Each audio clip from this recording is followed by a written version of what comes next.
नमस्कार प्यारे बच्चों। 12वीं की जो बोर्ड परीक्षाएं हैं वो रद्द नहीं होंगी भाई। आप लोगों को यहाँ पे आज की बिल्कुल ताज़ी अपडेट बता देते हैं। चाहे आप सीबीएसई बोर्ड के स्टूडेंट हो या फिर आप किसी स्टेट बोर्ड के स्टूडेंट हो, तो वैसे तो आप लोगों को पूरी की पूरी खबर के अंदर सारी की सारी नॉलेज आपको पता ही लग जाएगी। लेकिन मैं आपको मोटा मोटी यहाँ पे जो है आपको खबर बता देता हूँ कि 3 विषयों की जो है बोर्ड सोच रहा है परीक्षाएँ कराने की, और ये उनका पहला जो आज की मीटिंग का विषय था। भाई यहाँ पे टोटल 2 विचार निकले हैं, फाइनल डिसीजन यहाँ से निकाले गए हैं। तो चलिए मैं वीडियो के अंदर पूरी की पूरी जानकारी आप लोगों को बता देता हूं कि जो 12वीं की परीक्षाएं हैं वो रद्द न होके किस तरह से परीक्षाएं होंगी और कितने दिन के अंदर परीक्षाएं हो सकती हैं, और आपका रिजल्ट जो है कब आएगा और डेट शीट आप लोगों को कब मिल जाएगी। तो पूरी की पूरी खबर के लिए चैनल को सब्सक्राइब करके बेल आइकन को प्रेस कर लें। चलिए शुरू कर लेते हैं आज की इस वीडियो को। तो देखो यहाँ पे क्या फार्मूला तैयार किया गया है 12वीं के बच्चों के लिए। सिर्फ 2 फार्मूले तैयार किए गए हैं जिसको आधार मानकर आप लोगों का जो रिजल्ट है वो डिक्लेयर किया जाएगा।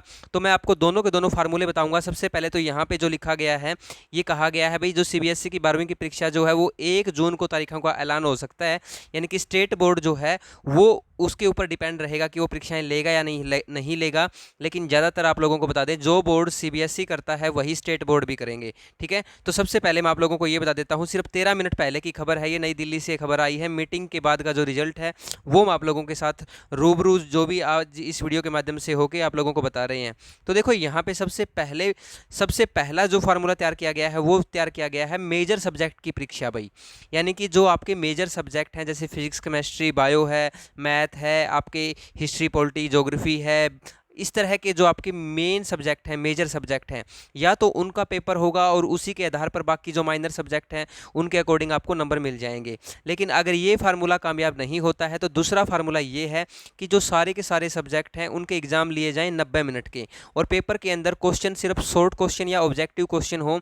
और अगर ये फार्मूला तैयार रहता है आपका तो इसके अंदर आप लोगों को 45 दिन के अंदर एग्जाम हो जाएंगे, और उसके बाद आपको लगभग 1 महीने का टाइम और चाहिएगा। 1.5 महीने की ये जो प्रोसेस रहेगी, इस प्रोसेस के बाद आप लोगों को रिजल्ट है बहुत ही जल्दी मिल जाएगा।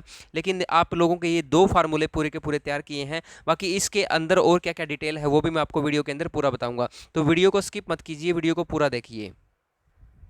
तो सबसे पहले फार्मूले की बात करते हैं, जो सिर्फ 3 सब्जेक्ट के एग्जाम कराने का विचार है। उसके अंदर कहा गया है जो कोरोना महामारी है भाई, इसकी जो दूसरी लहर आई है, सीबीएसई बोर्ड की जो 12वीं क्लास के मुख्य विषय हैं यानी कि जो मेजर सब्जेक्ट है उनके एग्जाम लेने का विचार किया जा रहा है। तो 12वीं के अंदर जैसे साइंस, कॉमर्स और आर्ट्स के केवल 3 मुख्य विषयों की परीक्षा लेने पर विचार किया जा रहा है।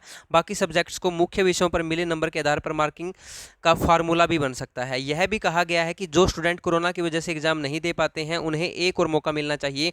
सरकार ने कोरोना की दूसरी लहर के चलते 12वीं बोर्ड का एग्जाम जो है टाल दिया था। चलिए दोस्तों आगे देख लेते हैं और क्या अपडेट है। तो दोस्तों अब मैं जो विशेषज्ञ थे मीटिंग के अंदर उनके क्या विचार रहे हैं उनके बारे में आप लोगों को पढ़ के बता देता हूं। जो दिल्ली के उप मुख्यमंत्री हैं मनीष सिसोदिया, उनका कहना है कि जो 12वीं के बच्चे हैं 95% बच्चे ऐसे हैं जिनकी उम्र 17.5 साल से अधिक है, और ऐसे में एक्सपर्ट से बात करनी चाहिए और उन्हें कोविशील्ड या कोवैक्सीन देनी चाहिए ताकि भाई बच्चों को इस कोरोना महामारी से बचाया जा सके। इसके अलावा जो कुछ और एक्सपर्ट्स थे उनका कहना है कि जो सीबीएसई के पूर्व चेयरमैन जैसे अशोक गांगुली थे, उन्होंने कहा है कि 12वीं की परीक्षा को लेकर हड़बड़ी में कोई फैसला लेना नहीं चाहिए। यह परीक्षा बच्चों के भविष्य की नींव रखती है। कुछ एक्सपर्ट्स की एक समिति बनाकर अंतिम फैसला लेना चाहिए। संक्रमण के मामले अब कम होने लगे हैं, हमें मेडिकल एक्सपर्ट के भी सुझाव लेने चाहिए। वहीं मेजर सब्जेक्ट के आधार पर माइनर सब्जेक्ट की मार्किंग बिल्कुल ठीक नहीं है। अगर जुलाई में स्थिति नहीं सुधरती है तो बेहतर क्रिएटिव मॉडल के आधार पर बच्चों का मूल्यांकन करना चाहिए। इसके अलावा आगे की अपडेट है। तो विशेषज्ञों की बात सुनते हुए सीबीएसई ने 2 विकल्प चुने हैं, और पहला विकल्प मैं आपको बता देता हूं। उन्होंने कहा है कि जो मेजर सब्जेक्ट की परीक्षा है वो निर्धारित सेंटर पर कराई जा सकती है। इन परीक्षाओं के नंबर को आधार मानकर माइनर सब्जेक्ट में नंबर दिए जा सकते हैं। इस विकल्प के तहत परीक्षा करवाने के लिए प्री एग्जाम के लिए 1 महीना, एग्जाम और रिजल्ट डिक्लेयर करने के लिए 2 महीने और कंपार्टमेंट एग्जाम्स के लिए 45 दिनों का समय होना चाहिए। यानी कि इस विकल्प को तब ही अपनाया जा सकता है जब सीबीएसई बोर्ड के पास 3 महीने की विंडो हो। तो दोस्तों ये तो पहला विकल्प था। दूसरा विकल्प उन्होंने बताया है कि सभी सब्जेक्ट्स के एग्जाम ले ली जाए, 1.5 घंटे का एग्जाम हो और इसके साथ पेपर के अंदर ऑब्जेक्टिव या शॉर्ट क्वेश्चन ही हो। इस तरह से 45 दिनों में एग्जाम कराए जा सकते हैं। और इसमें कहा गया है कि 12वीं के बच्चों को मेजर सब्जेक्ट की परीक्षा उनके ही स्कूल में ले ली जाए, साथ ही एग्जामिनेशन सेंटर की संख्या बढ़ाकर 2 कर दी जाए।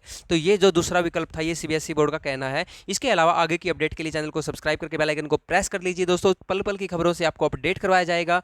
Thank you, have a good day.